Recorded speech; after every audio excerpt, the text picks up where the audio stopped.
6 tips for dealing with conflict.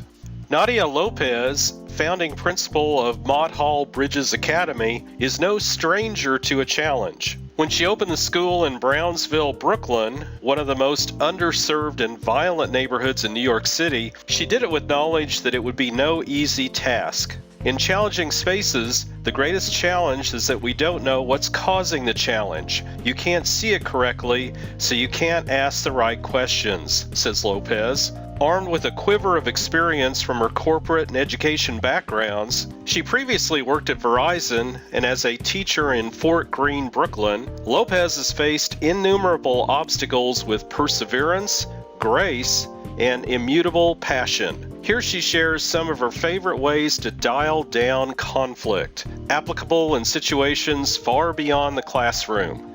Number 1, be vulnerable. When faced with demanding circumstances, how do you restore morale and re-inspire others to see your vision? Though it may seem counterintuitive, being open and honest with your team during challenging times demonstrates a sense of trust that can develop into mutual respect. Start with being very clear and transparent, shares Lopes. I actually speak quite frankly to my team as well as my scholars. Sharing where you are struggling fosters an ecosystem of understanding and support and does far more good than pretending that you are the fearless, flawless leader. Number 2, be aware. Stop and ask, why isn't this working? At Мотт Холл Bridges Academy, Lopes prioritizes time for face-to-face conversation. I create focus groups sometimes where I'll gather with a group of teachers and ask them what's going on and what can we do to boost morale of the team. And I do the same for the kids. I'll ask them, how does this feel? It is important to be able to move forward together. Number 3, center yourself. A principal deals with challenges from all sides, from scholars, employees, and administrators. So when things escalate, and they often do, Lopes has various tools and techniques she uses to help her to approach the situation with a level head. First, she tries to center herself so she can be a calm and rational mediator. Being calm is so important that she tries to spend at least 15 minutes each day enjoying uninterrupted silence. Taking this moment before conflict even comes up is crucial for an even-keeled response. She's also sure to run situations past friends or family members. Loved ones don't mind pointing out where you can improve. Finally, she finds that writing things down can help to put things into perspective and help her answer whether something is worth a fight, or if it's just time to move on.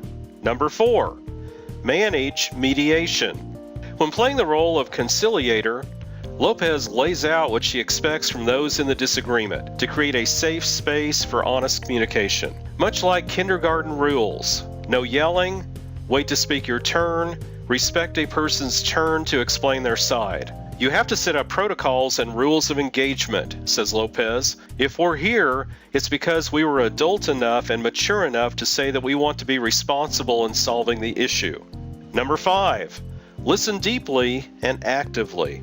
In tense discussions, it's important to acknowledge the feelings of each party involved and use reflective language to show that they've been heard. Oftentimes, long-felt, harbored emotions originating from other sources can ignite miscommunications and set off a firestorm between two people. There's a lot of he said, she said, and people getting caught up in their feelings, shares Lopes of the emotional interactions she witnesses between her students, parents, even teachers. Her job is not to get embroiled. You need to be compassionate and empathetic, she says.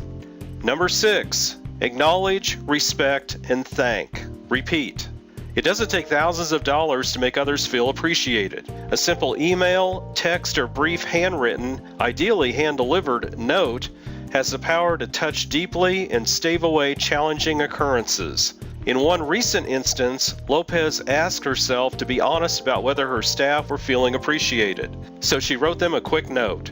It really just said, "Thank you. Thank you for being present," remembers Lopes. Recognizing a person's dedication and skills preemptively calms potentially troubled waters.